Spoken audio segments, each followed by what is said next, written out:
The perfect gentleman.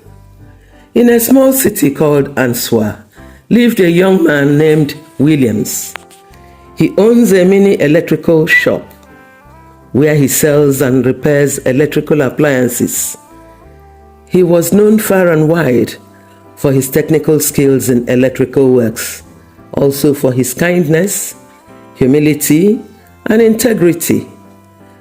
Despite growing up in a poor home, Williams carried himself with dignity and grace, and his heart was rich in character. On the other side of the city, there lived a wealthy man, Mr. Ben, and his family, whose mansion stood like a fortress among the modest homes. Mr. Ben was a proud man, protective of his beautiful daughter, Vera. She was the apple of his eyes and had been raised with every luxury imaginable. Her skin glowed like polished mahogany, and her laughter was the melody of the vicinity. Mr. Ben had spent decades building his business empire from the ground up. His textile company had grown to be one of the most successful in the region, and part of that success was due to his long-standing partnership with Mr. Shegu. Their business alliance had made them both incredibly wealthy. But Mr. Ben had always sought a way to strengthen that bond even further through marriage. Mr. Ben's daughter, Vera, had grown into a graceful, intelligent woman, and Mr. Shegun's son, Charles, was an ideal match on paper. He had studied accountancy in the United States and recently returned to take over his father's operations. He was charming and confident. It seemed like the perfect opportunity to merge their families and solidify their business interests for generations to come. Vera, while initially hesitant, trusted her father's judgment. She agreed to the courtship, believing that Charles, with his education and charming looks, could be someone she might grow to love. Vera was attracted to Charles at the first sight. Her skin glowed like polished mahogany, and her laughter was the melody to his soul. But as their relationship deepened, Vera began to notice cracks in Charles's polished exterior. First, he was selfish and controlling.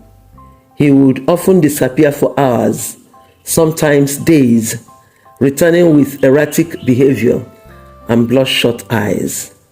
He made excuses, long business meetings, jet lag, but Vera's intuition told her something darker was at play. When Vera tried to caution him, he flared up in anger. His calm, charming demeanor shattered in an instant. "What are you talking about?" he barked, his eyes wide with fury. He denied everything. Vera was confused, depressed, and feels lonely in her relationship with Charles. She told her father and tried to explain her ordeal with Charles, but the father didn't see reasons with her. But her mother understood what she was going through in her relationship with Charles. One day, the prominent and industrious electrician, Williams, and Vera found themselves at a small cafe on a rainy evening. Both had ducked inside to escape the sudden downpour. Vera, drenched and frustrated, walked into the cafe and had taken some drinks. When it was time to pay, she realized she had lost her wallet and could not pay for her drinks. Williams, seated nearby with a coffee and book, noticed her struggle. Without hesitation, he approached the counter and quietly paid for her drinks. Vera, initially embarrassed, smiled gratefully. They sat at the table, but as the rain continued, Williams and Vera began to talk. Their conversation flowed effortlessly, from favorite books to dreams of traveling. By the time the rain stopped, neither of them wanted to leave. The chance encounter, a shared moment of kindness, sparked something neither of them had expected: a deep connection. What started as a simple act in a storm became the beginning of a love story that might grow stronger with time. Vera got home and told her mom how a certain guy saved her face at the cafe where she took some drinks and couldn't pay because she found out she had lost her wallet and was stranded at the cafe. As time went on, many wealthy suitors sought her hand in marriage, but her heart had been stolen by none other than Williams. Vera and Williams had grown close over the time, and their bond blossomed into a deep love and connection. From late-night conversation to stolen glances and laughter that made the world fade away, each day their hearts intertwined more deeply, drawn together by the simple joy of each other's presence. With every word, every touch, the spark between them blossomed into a fire of undeniable love, pure, bright, and full of promise for a future they couldn't wait to share. Vera admired Williams not because of wealth, but for his unwavering love and integrity, which was a treasure no amount of money could buy. Williams, in turn, loved Vera with all his heart. He was determined to prove himself worthy of her, not with riches, but with his character and hard work. Vera was left in dilemma to choose Williams, who truly loved her, over Charles, whom her father had arranged for her to strengthen the business bond with his business associate, Mr. Shegu.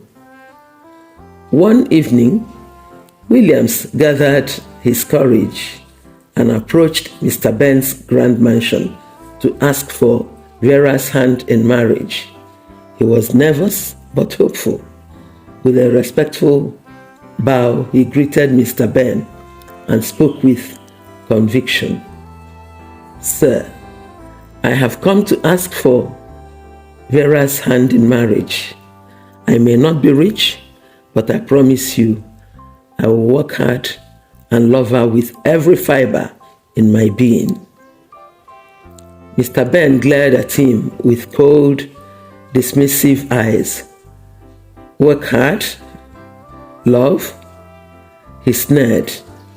"You think you can feed my daughter on love and hard work? You are poor, Williams, and I cannot give my daughter to a man who has nothing to offer. Leave my house and never come back." Williams, heartbroken but undeterred, got up and walked away. His resolve grew even stronger.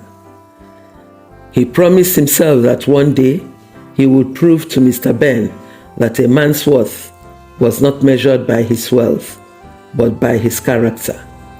Vera cried and pleaded with her father and tried to explain how much love they shared. Her mother equally spoke on her behalf, but Mr. Ben shut them both up. Mr. Ben insisted that the only marriage he would approve of is that with Charles. After some time, Williams left the Answa city, seeking opportunities in the bustling city of Lagos. He worked tirelessly, taking up odd jobs during the day and studying online business administration at night. His intelligence and honesty soon caught the attention of a prominent businessman, Mr. Adesina, who mentored him and helped him rise in the world of finance. Through hard work and perseverance, Williams became a successful entrepreneur, amassing wealth beyond his wildest dreams. Meanwhile, back in Answa City, Charles continued to make plans to marry Vera. He apologized for his misdeeds and promised to love her and would never do anything that would hurt her feelings again. Vera asked her father to allow her more time to court with Charles, as she was very reluctant to marry Charles. Deep down, her heart still longed for Williams, the only man who had ever truly loved and understood her. Despite her reluctance, Vera agreed to the marriage out of the pressure from both families. The both families went on to plan for a lavish wedding. One evening, during dinner, she confronted Charles. She had found a small purse of pills in his jacket pockets earlier that day, and though it shocked her, she felt obligated to address it. "Charles," she said, trying to keep her voice steady, "I know you are struggling with something. We need to talk about it before this goes any further." Charles's response was explosive. His calm, charming demeanor shattered in an instant. "Are you monitoring me?" He backed, his eyes wide with fury. "I don't owe you any explanation. Why would you search my belongings?" But his anger quickly escalated. He pushed Vera, then slapped her hard across the face. She stumbled back, fear flooding her. This wasn't just an argument. This was dangerous. Frightened and bruised, Vera ran back to her father's house that night, her face pale, bruised, and her eyes swollen with tears from Charles's attack. "Father," she sobbed, "I never loved Charles. He is a drug addict and has turned me into a punching bag because I tried to caution him." Mr. Ben was devastated when she told him what transpired. He couldn't believe that the man he had planned for her to marry had turned into someone so violent, so unstable. When Vera revealed that Charles was also a drug addict, Mr. Ben felt a crushing guilt. He had been blinded by his ambitions and had ignored the signs that something was wrong with Charles. Vera sobbed, "My heart still belongs to Williams. I miss him so much, and I regret ever leaving him." The next morning, Mr. Ben went to see Mr. Shegun. With a heavy heart, he broke off the engagement, explaining Charles's behavior and Vera's decision to end the courtship. Mr. Shegun, though ashamed, pleaded for another chance, claiming that his son's addiction was a passing phase and that marriage would settle him down. Immediately, Charles flared up again and insulted both men and walked out on them. At this point, Mr. Ben made up his mind. No business deal, no alliance was worth the safety and well-being of his daughter. He reiterated, "The deed is done. I beg to take my leave." In the weeks that followed, Vera found out she was pregnant for Charles, a bitter reminder of the life she has been trapped in. Yet she found strength in her decision to walk away. Though heartbroken by the loss of the man she had hoped to love, she knew she had narrowly escaped a future of fear and abuse. Meanwhile, Mr. Ben was left to wrestle with his regrets. He had wanted to secure a prosperous future for his daughter, but in doing so, he had almost handed her over to a life of misery.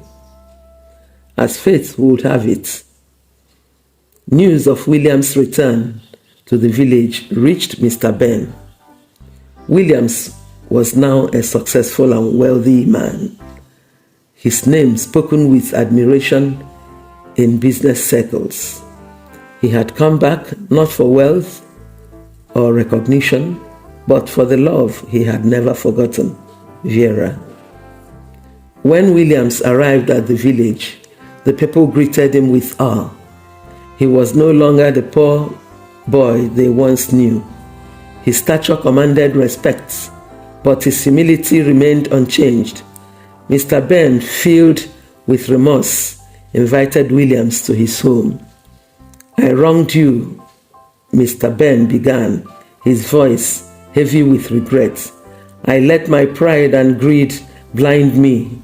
Vera is miserable in her relationship, and I fear my decision have ruined her happiness. Please, Williams, forgive me." Williams, the ever gentle man, smiled softly. "I had no grudge against you, sir. I only ever wanted Vera's happiness." The following day, Williams visited Mr. Ben's mansion. Vera appeared from behind the door. Her heart pounded in her chest. When their eyes met, the years melted away. The love they had once shared still burned brightly, untouched by time and circumstance. Williams approached Vera, his voice gentle. "I never stopped loving you, Vera." Tears swelled in Vera's eyes. "I've missed you every day, Williams. I made a mistake, and I've paid dearly for it," Williams replied. "Don't worry, everything will be all right." Before they could say more, the front door burst open, and Charles stormed in. His face was twisted with anger. "What is this?" he shouted.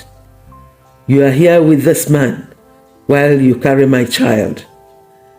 Williams stood tall, his calm demeanor in stark contrast to Charles's fury.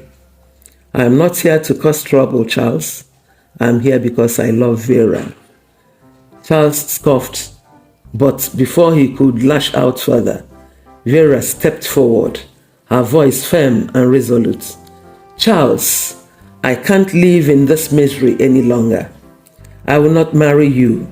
I cannot live the rest of my life in regrets. I won't deny my heart any longer." Charles, taken aback, stammered, but he could see the determination in Vera's eyes. He stormed out of the house, leaving behind the life he had tried to control. In the days that followed, Vera and Williams rekindled their love. Though Vera was pregnant, Williams accepted the child as his own, knowing that love and family were not bound by blood, but by the heart. Mr. Ben, filled with gratitude and regret, gave his blessing to their union. "I only want your happiness, Vera. I see now that wealth can never replace the love you and Williams share." And so, Vera and Williams were married in a simple but beautiful ceremony, surrounded by the people of the village that had once whispered of their impossible love. Their story became a legend, a tale of patience, redemption, and the power of love that transcends wealth and circumstance. In the end, Vera found her peace, Williams found his love, and even Mr. Ben learned that true happiness is not measured by the size of one's fortune, but by the richness of one's heart.